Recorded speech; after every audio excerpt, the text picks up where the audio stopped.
open to them. तो ये करके एक model kind of a village के रूप में हम वो डेवलप करना चाहते हैं। तो इसके लिए हमने ऑलरेडी आइडेंटिफाई किया है एक विलेज नॉर्थ गोवा में, एंड प्रोबेबली दिस ईयर हम लोग अडॉप्शन जो है उसको पूरा करेंगे। तो ऐसे कई स्कीम्स जो है वो हम लोग थ्रू एसोसिएशंस, एक्स सर्विस और एसोसिएशंस करने की कोशिश कर रहे हैं। जहाँ तक वो मेन मुद्दा है वेटरन्स जो आप लोगों को डायरेक्टली इन्वॉल्व करता है, वो है आजकल जो पेंशन जो है आपका स्पर्श में माइग्रेट है। 2016 के बाद जितने भी रिटायरमेंट उनको ऑलरेडी माइग्रेट हो चुके हैं। अब pre 2016 now they have not taken it year wise और ब्लॉक ईयर्स। अभी हमारे नॉलेज में ये भी आया है कि जो 2001 में रिटायर हुआ है उसको भी माइग्रेट कर दिया। सो एट रैंडम वो माइग्रेट कर रहे हैं। अब 2001 में उसने कौन सा मोबाइल नंबर प्रोवाइड किया उसको खुद नहीं मालूम, because they keep on changing the mobile number. Now user name, password और मोबाइल नंबर पर आता है। Without that you can not log in to Sparsh और आपका पेंशन बंद हो जाता है। एक केस अभी हमारे आया पढ़ने में एक वीडियो का, उसको कुछ नहीं मिला, कोई यूजर नेम नहीं, कोई पासवर्ड नहीं, बट बैंक ने बोला कि आपका पेंशन जो है स्पर्श में ट्रांसफर हो गया, bank is not responsible for disclose the pension. तो ये डिफिकल्टी हो गया। तो आप लोग बैंक के साथ लायजन रखें, ये देखें कि आपको पेंशन मिला। अगर कोई डिफिकल्टीज आता है आपको, यू प्लीज अप्रोच अस। हमारे अलावा सर्विस सेंटर्स बनाया है पंजिम के अंदर, जो लोकल ऑडिट ऑफिस है पंजिम के अंदर, LAO, they are the service centres. तो ईयरली जो आपका लाइफ सर्टिफिकेट नवंबर में जो जाता है स्पर्श के through, that you can obtain from them and get it signed by any gazetted officer and upload करने से आपका लाइफ सर्टिफिकेट हो जाएगा। इसके अलावा जो ECHS का जो अभी जो है वो 32 से 64 KB कार्ड, ये क्योंकि 32 अभी चलेगा वो बंद हो जाएगा ब्लॉक में, तो आपको ऑनलाइन जाके आपको वो कन्वर्ट करना पड़ेगा 64 KB। अब 64 KB में जब कन्वर्ट करते हैं तो उसमें जो है डेट ऑफ बर्थ मांगेगा।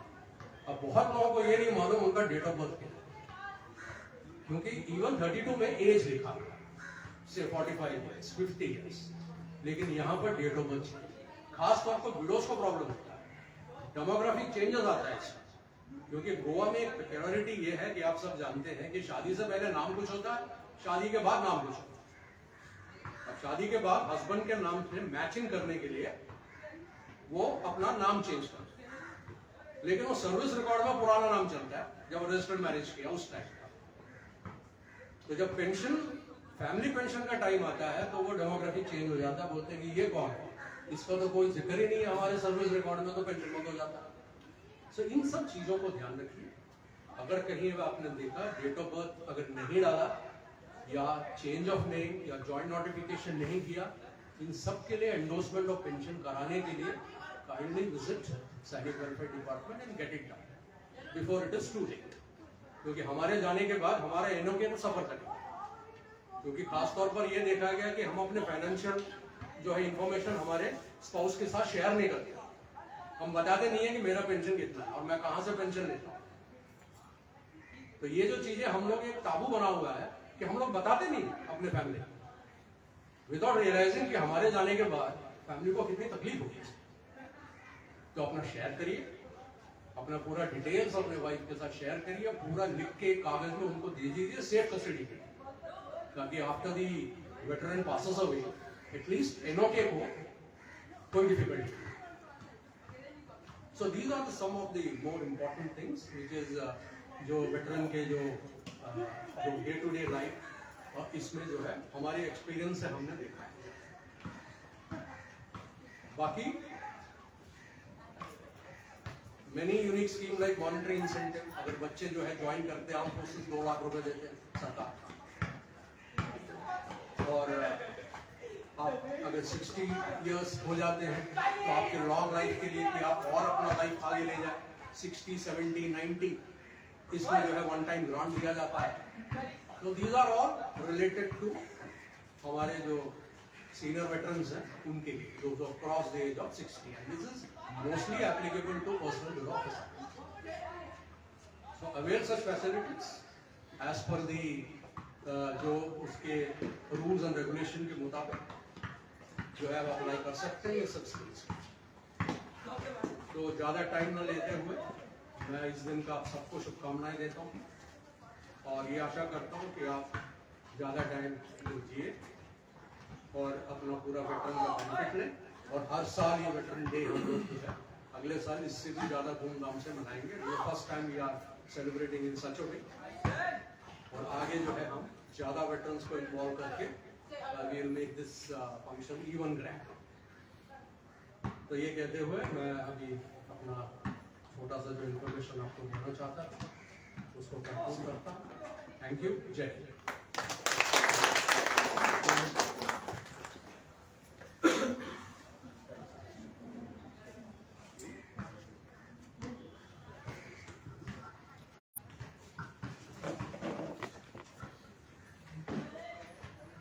सर इस साइड से बोलने के लिए बोले, यहाँ पे शेड आ रहा है। जय हिंद। आवाज कुछ सुनाई नहीं दे रहा है। जय हिंद। That's better. मुझे नहीं लगता मुझे इसकी जरूरत पड़ेगी, मैं इसको साइड में ही रख देता हूँ। सबसे पहले तो मैं शुक्रिया अदा करूंगा कर्नल वेणुगोपाल नायर साहब की, जो कि यहाँ पे secretary department of Sainik welfare रह चुके हैं काफी सालों से। और मैं चाहूंगा कि आप सब लोग जानें कि इन्होंने हमारे लिए क्या क्या किया है। सबसे पहली बात, जब आप यहाँ से बाम्बोलिम से जाएंगे तब जहां पे आप उतरते हैं सीधा, वहां पे अब एक नया पुल आ गया है, उसके लेफ्ट हैंड साइड में वहां पे एक घर आ रहा है आपके लिए, आपके परिजनों के लिए, आपके परिवार के लिए। जब भी किसी को जीएमसी आने की जरूरत पड़ती है, गोवा मेडिकल कॉलेज में आने की जरूरत पड़ती है, तब कई बार ऐसे होता है कि पेशेंट को तो अंदर रखा जाता है, लेकिन हम बाकी सारे क्या करें? पेटने तक तो वापस हर रोज अप डाउन करना मुमकिन ही नहीं है। कानकोट तक अप डाउन हर रोज करना मुमकिन नहीं है। तो इसीलिए, और ये सब कर्नल वेणुगोपाल नायर साहब की बदौलत हो चुका है, जहां पे उन्होंने एक पूरा प्लॉट ले लिया है और उस प्लॉट के ऊपर एक सैनिक आराम गृह आने वाला है। ये बिल्कुल बाम्बोलिम का जो पठार जो है, वो जो प्लाटो जो है वहां पे है। यहाँ से जो भी कोई अभी वास्को की तरफ जाएगा तो थोड़ा जैसे ही वो सेंट्रल गवर्नमेंट के जो एक सेक्शन आता है, एक सोसाइटी आती है, जैसे ही वो खत्म आ जाता है, आप खुद महसूस करेंगे कि वहां पे एक नया स्ट्रक्चर आ रहा है। वो सब आप लोगों के लिए है और आपके परिजनों के लिए है। हालांकि मैं नहीं चाहता हूं कि कोई जीएमसी पहुंच जाए, लेकिन अगर जरूरत पड़ भी जाए तो ये एक्स्ट्रा फैसिलिटी आपको बनाई गई है। जैसे कि कर्नल वेणुगोपाल नायर साहब ने कहा था कि यहाँ पे बहुत सारे स्कीम्स हैं। अब कुछ लोग, आप लोगों में से कुछ वीर नारी भी है जो कहेंगे कि अरे सर इसका हमें क्या फायदा, हम तो 72 साल के हो गए, हम तो 75 इयर्स के हो गए, वगैरह वगैरह। तो जैसे ही उन्होंने बताया था कि बहुत सारे स्कीम्स है 60 इयर्स के लिए, 70 इयर्स के लिए, 80 इयर्स के लिए। 80 इयर्स मैं तो खुद नेवी का हूं, मैं खुद जानता हूं कि जैसे ही कोई भी सेलर हो, ऑफिसर हो, 80 साल का हो जाता है तो उसको एक स्पेशल ग्रांट दे दिया जाता है। जैसे ही 100 साल का कोई भी हो जाता है उसको तो वो तो प्रधानमंत्री साहब से के हाथ से एक स्पेशल ग्रांट दे दिया जाता है। कहने का मतलब मेरा ये है कि बहुत सारे स्कीम्स हैं। अफसोस की बात यह है कि हम लोगों में से किसी को भी उन स्कीम्स के बारे में पूरी जानकारी नहीं है। तो इसीलिए मैं आपको बताने के लिए मैं खुद खड़ा हो चुका हूं। आपके बच्चे जो हैं कंप्यूटर के ऊपर काफी काम करते हैं, मोबाइल के ऊपर काफी काम करते हैं, उनको आप बोल दीजिए कि बेटा जरा गूगल पे जाना और पता लगाओ कि ये डिपार्टमेंट ऑफ सैनिक वेलफेयर की कौन कौन से स्कीम्स हैं। और वहां पे कर्नल वेणुगोपाल नायर साहब ने वो पूरे स्कीम्स की लिस्ट इसलिए नहीं बताई क्योंकि इतनी लंबी चौड़ी स्कीम्स हैं। अगर आप फॉर एग्जाम्पल फिशरीज शुरू करना चाहते हो तो उसके लिए एक्स सर्विसमैन के लिए एक स्पेशल ग्रांट दिया जाता है।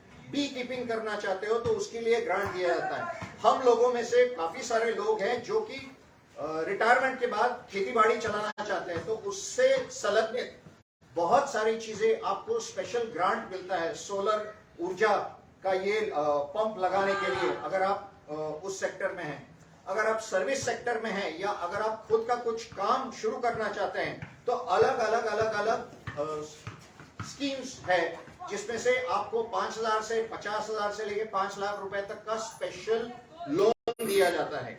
ये बहुत सारे स्कीम्स सिर्फ आपके लिए नहीं है लेकिन आपके परिजनों के लिए भी है, आपकी फैमिली के लिए भी है। आपने कुछ सुना होगा ये आवंटन जो होता है, कोल आवंटन, अगर आप बिहार वगैरह में हैं तो आप कोल का काम शुरू कर सकते हैं। अगर आप महाराष्ट्र, गोवा या कहीं पे भी हो तो आप पेट्रोल पंप स्टार्ट कर सकते हैं अपने नाम पे या गैस एजेंसी स्टार्ट कर सकते हैं।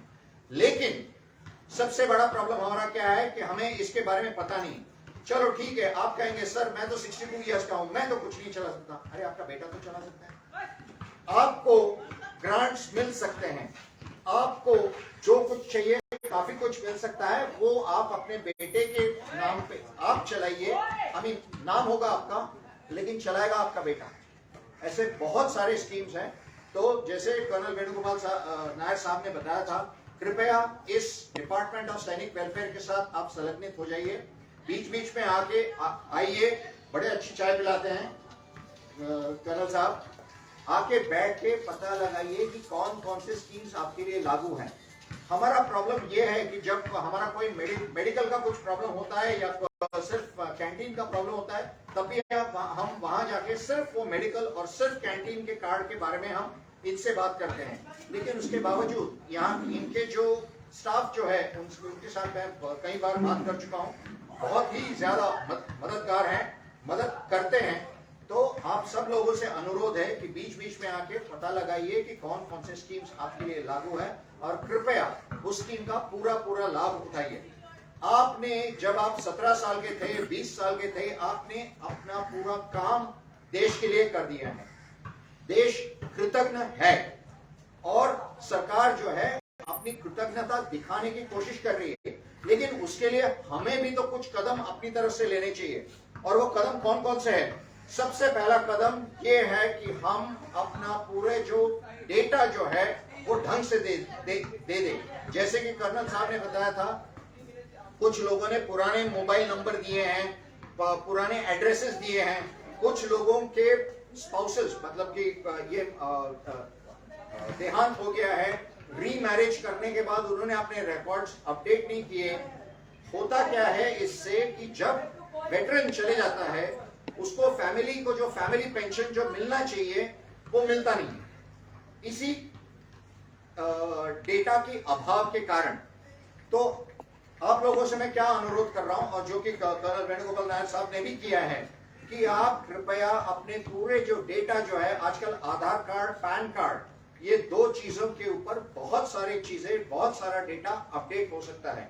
इन दोनों चीजों की माध्यम से आप कृपया अपना डेटा अपडेट करा लीजिए। ये सबसे पहली बात है। दूसरी बात, बहुत सारे स्कीम्स है, आप उसका पूरा लाभ उठाइए। और तीसरी बात, ना हो लेकिन अगर आपको जीएमसी जाना पड़े और जरूरत पड़ जाए किसी जगह की, उस टाइम पे कर्नल वेणुगोपाल नायर साहब का याद कर लेना। Thank you very much.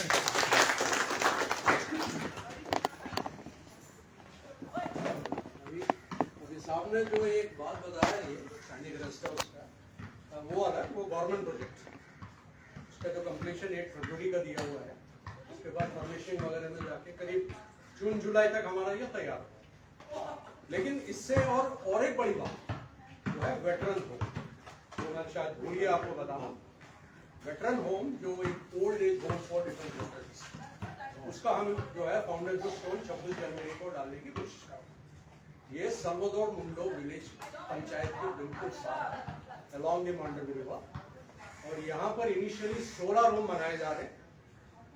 जो वेटरन्स और विडोज जिनको जो अपने परिवार से अलग करते, यानी बच्चे उनका देखभाल नहीं करते, तो ये एक्सक्लूसिवली उनके लिए, ताकि वो अपना लास्ट टाइम जो है वो डिग्निटी के साथ जो है वहां रहा है। आपको कोई खर्चा उठाने की जरूरत नहीं, everything has been catered for. तो आप एक डिग्निटी के साथ, अपना इज्जत के साथ अपने लास्ट टाइम वहां पर आप बिता सकते हैं। 1 साल के अंदर ये ओल्ड एज होम जो है, जिसको हमने वेटरन होम का नाम दिया है, ये चालू किया। तो ये एक इन्फॉर्मेशन मैं भूल गया आपको बताना, तो उपाध्याय साहब ने जब ये सब बताया तो मुझे याद है। Thank you.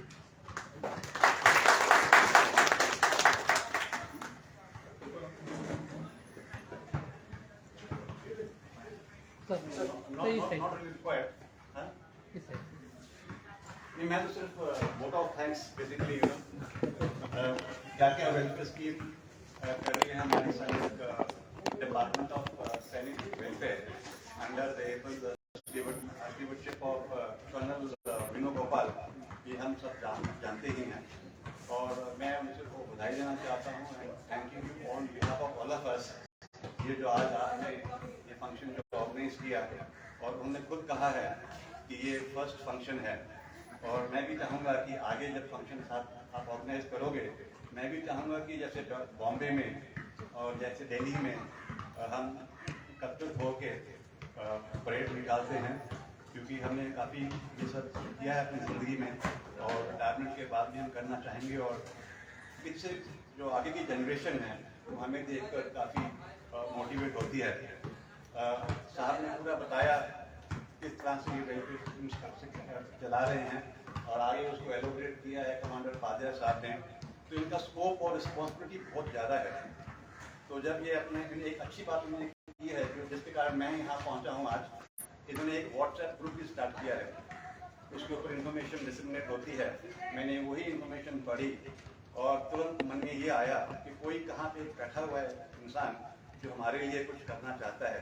तो जब उनका मैसेज पढ़ा, और मैं चाहता था और आगे से चाहूँगा कि ये जो फ्यू नंबर ऑफ चेयर्स हैं, ये बहुत नंबर ऑफ चेयर्स हों आगे। तो इन शब्दों के साथ साथ सबके बिहाफ में मैं आपको थैंक यू करना चाहता हूँ, और God bless you, you are doing a great job. And कोई चाहिए, और इनका जोड़ है गवर्नमेंट एजेंसीज के साथ, इनकी हम पूरी मदद करें, इनके साथ हम सहयोग दें। Thank you very much and God bless you.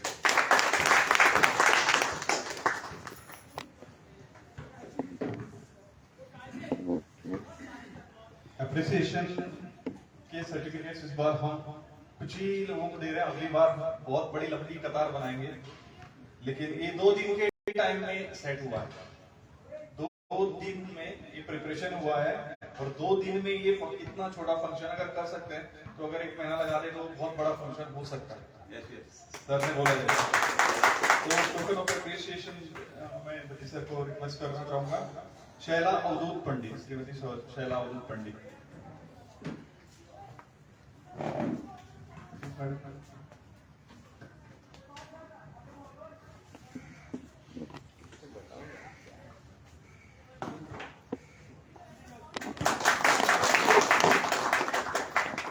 Ex Subedar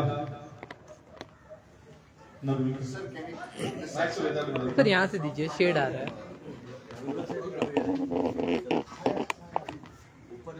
x मंत्री lieutenant Krishna Lal Shrivas.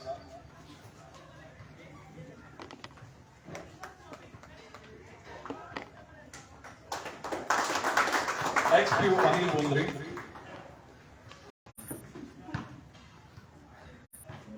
X surgeon Ramdas Male.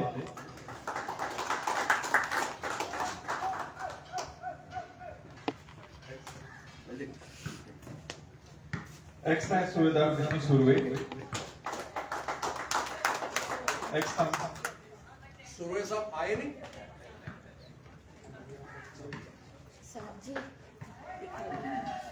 X surgeon Balchandra अमोकर।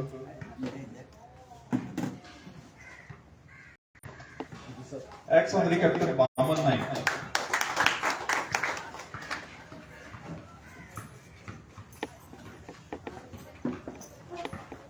Thank you.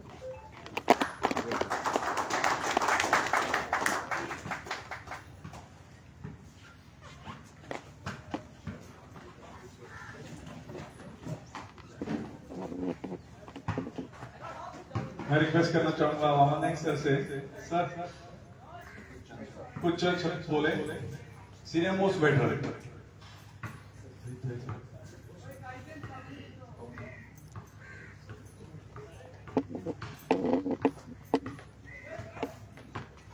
नमस्कार आदरणीय व्यासपीठ, व्यासपीठावरील मान्यवर, दोनों कमांडंट साहब, आमचे राज्य सैनिकचे कर्नल वेणुगोपाल नायक साहेब, अखिल गोवा माजी सैनिक संघटनेचे अध्यक्ष आनंद जोशी साहेब, त्यांचे सहकारी,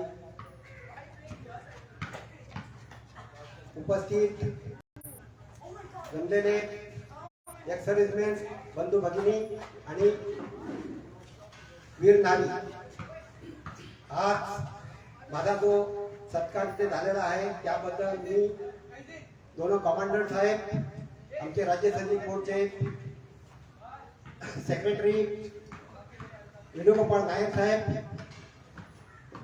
आणि आपल्या सर्वांचा मी अत्यंत आभारी आहे. माझ्या आर्मीच्या 30 वर्षा सेवेमध्ये बरेच सत्कार झाले आणि मी एक ऑफिसर म्हणून बऱ्याच लोकांचा सत्कार केला.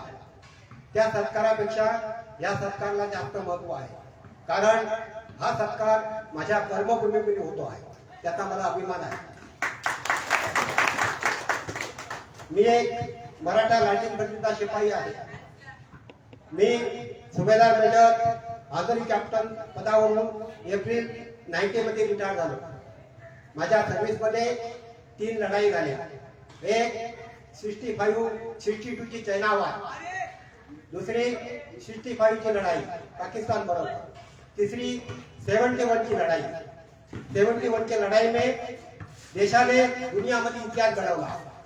पाकिस्तानचे 90,000 सैन्य त्यांच्या जनरलसह आपले त्यावेळचे लेफ्टनंट जनरल जगदीश सिंग अरोरा साहेब यांच्या समोर शरण आले. आतापर्यंत कुठच्याही राष्ट्राने एवढ्या मोठ्या प्रमाणात एवढं सैन्य कॅप्चर केलेलं नाही. 1971 लढाईची कमांड फील्ड मार्शल जनरल माणिकशा साहेबांनी केली. आर्मी, नेव्ही, एअरफोर्स तिन्ही सेनावर कमांड करून त्यांनी हा विजय मिळवला. त्यांच्या या ह्याच्याबद्दल त्यावेळच्या पंतप्रधान आपल्या श्रीमती इंदिरा गांधी यांनी त्यांना फील्ड मार्शलची पदवी देऊन त्यांना गौरवण्यात आलं.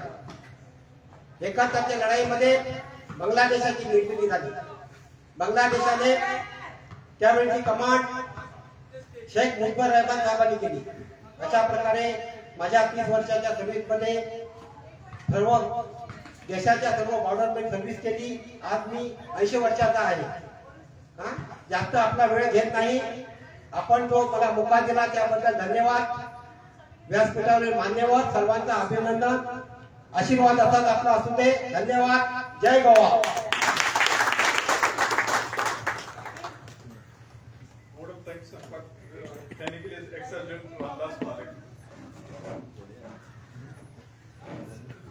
Sir, excuse me, sir.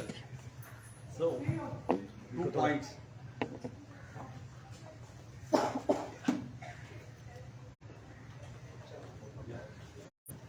With the due respect to the dignitaries at the dais or my colleagues, ex-servicemen, Binaris, I'm going to talk about 2 points. Sir ने जैसे बताया कि is fine, Department of Sainik Welfare, Government of Goa. I am of the opinion that the job opportunities which are coming in the government should be for the Goans who are born in Goa. The 15 years course which is there in the government of Goa for any job should be applicable to the ex-servicemen also. Because if you see today, if you go any department, the ex-servicemen are from outside Goa who have been recruited, and especially from them. I have served as a Deputy Director Accounts in Government of Goa and retired just in the month of June. During my period, in confidence, let me tell you, there was a recruitment. I was on the board, and there were 3 people from Goa who were recruited for those 3 posts, technical posts. Somehow something goes wrong, the recruitment process gets cancelled. My notings are there with the government filing. Very next time, the recruitment takes place, because I am not agreed for certain things. And now if you see, there are 3 North Indian people are there. I am not against North, let me be sure. Because in India, every state has got a Department of Sainik Welfare, Jilla Board, and if you see, if you go as a Goan there, nobody will bother you. because that is meant for the welfare of that particular state, ex-servicemen, the servicemen who are serving armed forces. At present, if you see, there are a lot of people, lot of ex-servicemen, Goan born, yeah, the parents are from Goa, who are still unemployed, struggling for job. Unka महीना पर है. They are asking, "माँ का महीना पर है job, कितने डाला?" So I feel strongly the 5 years clause which is there, which has been amended by the government, I think that should be removed. Otherwise, the time will come. At that time, there won't be any Goan in any government department of Goa. I don't know how far you people agree for that. At present, there are a lot of. Let me tell you, I know how. Example I can give. Right example I can give. And the second thing, sir, I know, sir. I had The to go to second. Supreme Court to fight for this. See, this is only the opportunity that we have got it done. And the second very important thing, Flag Day के दिन, I think all ex-servicemen is to meet at the Raj Bhavan. Okay, abhi due to the corona, lot of things it has stopped. I expect Department of Sanic Welfare to liaise with the government, and if it starts as a governor, then a deal which has been provided, definitely it will be an opportunity for the ex-servicemen. As हम लोग पहले मिलते थे, so हम लोग सब जाके उधर मिल सकते हैं yearly एक बार. Okay, thanks a lot. If I said anything wrong, I am extremely sorry.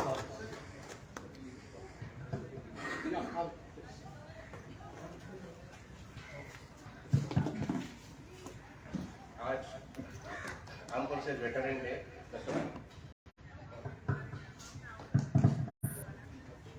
मैं सबको पहले शुभेच्छा देता हूँ और गोवा एक्स-सर्विसमैन वेलफेयर एसोसिएशन की तरफ से. और काफ़ी बातें हो गई इधर. हमारे नायब साहब ने भी काफ़ी स्कीम के बारे में आप लोगों को जानकारी दी. जैसे ही हमारे कमांडर वाद्या साहब ने भी बात की.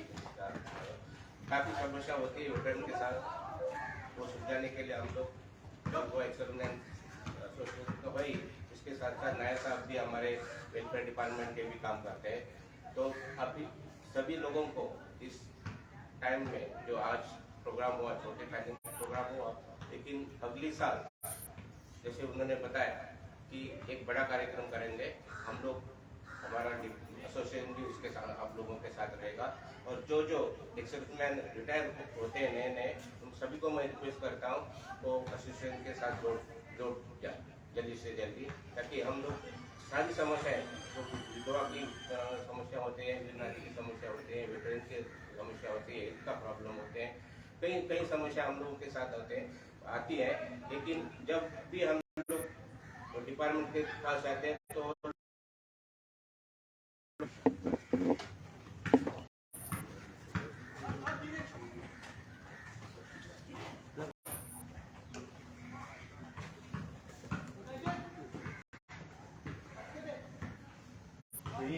प्रोग्राम समाप्ति की मैं घोषणा करता हूँ और लाइव ब्रेकफास्ट रिफ्रेशमेंट आपके लिए सर्व